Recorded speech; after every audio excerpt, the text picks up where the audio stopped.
something we should all know about Donald Trump by now, something that has been true for his entire life, something he has shown to us over and over again, is this.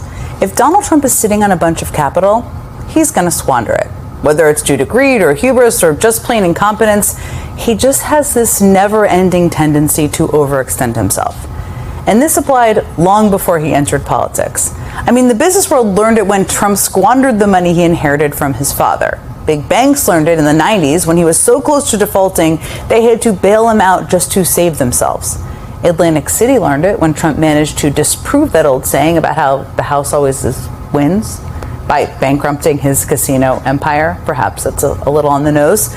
But money isn't the only kind of capital that Trump squanders in spectacular fashion. It's also political capital. And that's most apparent right now on Trump's signature issue, immigration.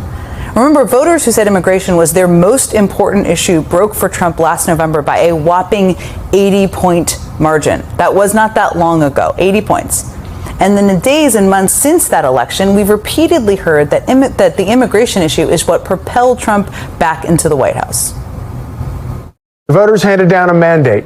They want illegal immigration to end. President Trump won because of the border. Trump won because of the border. He won because of the open border issue. It was primarily because of illegal immigration. President Trump won because of his immigration stance. This is insanity. This is why Trump won.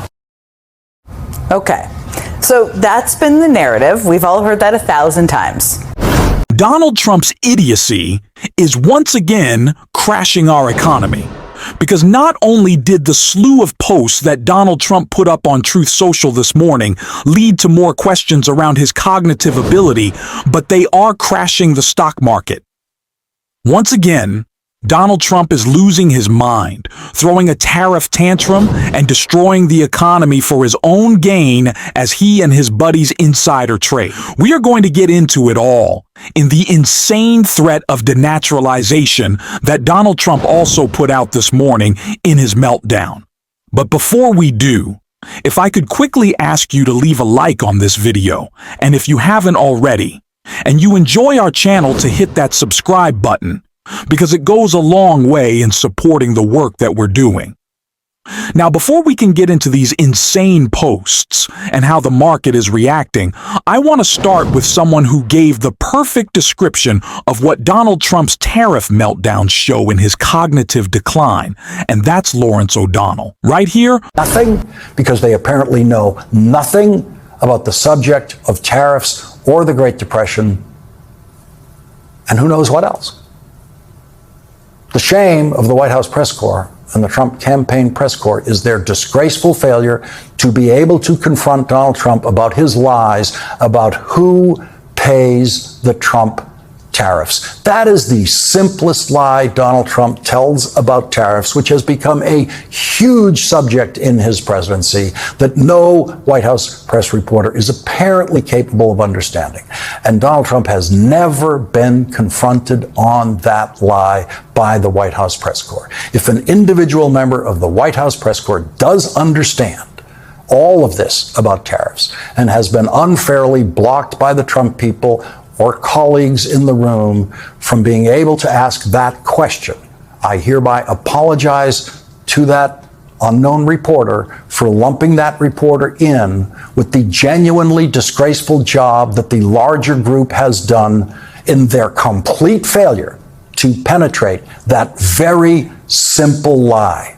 But the public knows. The public knows much better than the White House press corps that Donald Trump is lying about who pays the tariffs. On this, the American public, much, much smarter than your average White House reporter. A new poll shows 81% of Americans are very concerned or somewhat concerned about the impact of tariffs on their personal finances. And I have absolutely no doubt that 81% of the White House press corps do not know how tariffs work. And not one of those 81% of the public who do know, who are completely correct in their concern, have had any Trump at all, any help at all in comprehending the Trump tariffs from the White House press corps. What would happen? What would happen if Donald Trump turned on a White House press reporter and said, "Why don't you tell me about tariffs?" Would they all be speechless? Or would Donald Trump's accessories? Donald Trump does not know what he's doing. People say he's playing 4D chess or is always 5 steps ahead, but that's not true. He talks about supporting American manufacturing, but at the same time wants to lower costs and bring jobs back. It all contradicts itself. Even Trump doesn't really understand his own plan. He acts tough with tariffs because it makes him feel strong, but he always backs down when it gets hard. This next clip explains exactly what his real plan is. This clip is right here. More weapons to Ukraine, as you said last night. Last week, the Pentagon paused some shipments of weapons to Ukraine. Did you approve of that pause? We want to put defensive weapons because Putin is not treating human beings right. He's killing too many people. So we're sending some defensive weapons to Ukraine, and I've approved that. So who ordered the pause last week? I don't know. Why don't you tell me? I think that's a question for the Pentagon. Go ahead. Yeah. So, we went from 90 deals in 90 days that the phone was ringing off the hook to we're extending the deadline, but the deadline had always been extended to it's really a soft deadline. And now we're at the point that it is years it may take before we have gotten all these trade deals done, trade deals that countries don't seem to really want to engage with at all. That's what's happening. Yeah. And it's only getting worse because the stock market is tanking after what Donald Trump decided to post this morning. The first insane post Donald Trump put out was because of the fact that Rosie O'Donnell is not in the best interest of our great country. I am giving serious consideration to taking away her citizenship. She is a threat to humanity and should remain in the wonderful country of Ireland if they want her. God bless America.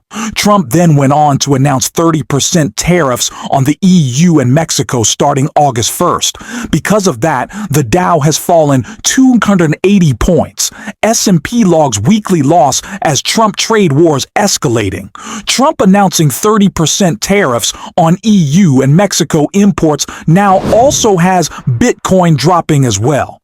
The stock market is tumbling right now and will likely drop in a similar fashion to that we saw on Liberation Day. But Donald Trump doesn't care.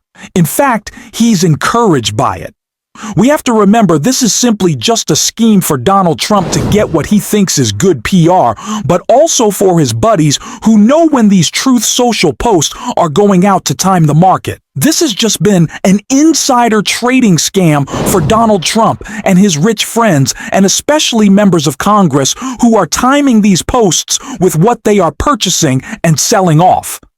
It's just a rich, get-richer scenario, which is all Donald Trump's presidency has been. It is the reason we are seeing so much backlash from even those MAGA loyalists who supported Donald Trump over the past decade.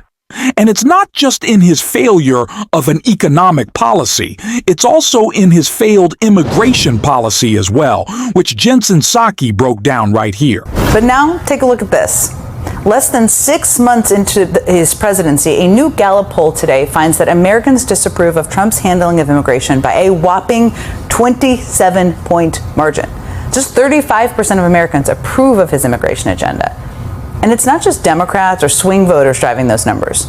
It was less than a year ago that a majority of Republicans, 61% to be exact, said they agreed with Trump's incendiary claim that immigrants are, quote, poisoning the blood of our country. But now, today in this poll, 64% of Republicans say that immigration is good for the country, according to today's Gallup poll. Likewise, just last year, only 45% of Republicans thought immigrants in the country illegally should be given a path to citizenship. And today, that number in this poll is 59%.